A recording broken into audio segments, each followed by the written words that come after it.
Hi అందరికీ. ఇక్కడ మా ఇద్దరు పిల్లలు బగారా రైస్ కోసము అండ్ చికెన్ కర్రీ కోసము ప్రిపేర్ చేస్తున్నారు. సో ఫస్ట్ అయితే రైస్ మొత్తం కడుక్కుంటున్నారు ఇద్దరు.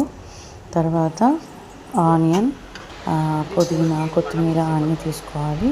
తర్వాత మనకి కావాల్సిన మసాలా అవి ఏమేమి చికెన్ బిర్యానీకి కావాలో అవన్నీ మిక్సీ కొట్టేసుకుంది మా మమ్మీ. కొట్టేసి రెడీగా పెట్టుకుందనమాట.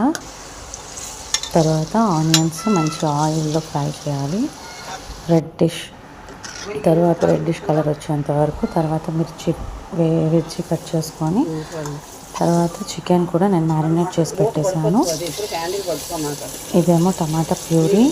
సో మా మమ్మీ టమాటా ప్యూరీ కూడా వేస్తుంది. సో ముక్కలు డైరెక్ట్గా వేయకుండా మిక్సీ కొట్టేసేస్తుంది. సో పచ్చివాసన లేకుండా దాన్ని చేసుకోవాలి. బాగా ఫ్రై అయిన తర్వాత మనము చికెన్ని ఇట్లా మ్యారినేట్ చేసి పెట్టుకున్నాము. కొంచెం మసాలా అన్నీ వేసి, పసుపు, కారము, అల్లం ఎల్లిగడ్డ పేస్ట్ ఇవన్నీ వేసి, పెరుగు ఇవన్నీ వేసి బాగా నానబెట్టుకోవాలి. ఒక హాఫ్ అన్ అవర్ నానబెడితే చాలా బాగుంటుంది. సో అది దాని లోపల వేసేసేయాలి మన కుక్కర్లో. అండ్ మమ్మీ ట్రై చేసింది సెకండ్ టైం అనమాట, పొటాటోస్ కూడా వేస్తే బాగుంటుంది అనేసి. So my daddy is helping. మమ్మీకి కాస్త హెల్పింగ్గా ఒక హ్యాండ్ వేశారు. అండ్ ఇటు side 6 glasses of bagara rice తీసుకున్నాము. బగారా అన్నం కోసం రైస్ తీసుకున్నాము. సో 6 గ్లాసెస్కి అప్రాక్సిమేట్గా 12 గ్లాసెస్ ఆఫ్ వాటర్ పడుతుంది. సో మమ్మీ ఎంత 13 గ్లాసెస్ వేసారనమాట. సో బగారా అన్నంకి కావాల్సినవన్నీ దాంట్లో వేసేసారు. కొంచెం టైర్డ్నెస్ పోవాలని చెప్పి మా డాడీ థమ్స్అప్ కూడా పట్టుకొచ్చారు.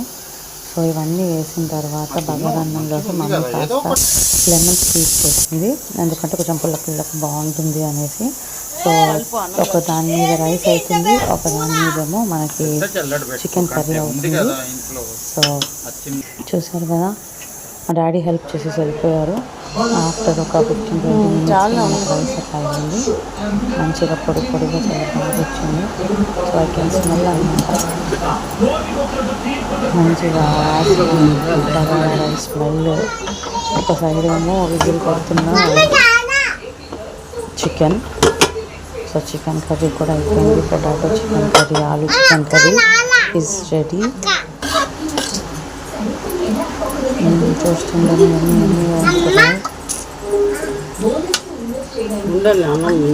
సో యాక్చువల్లీ మేము ఒకరికి పంపిస్తున్నాం అనమాట. సో అందుకని చెప్పేసి ఎక్కువ చేసాము. So bagara rice and chicken curry ready.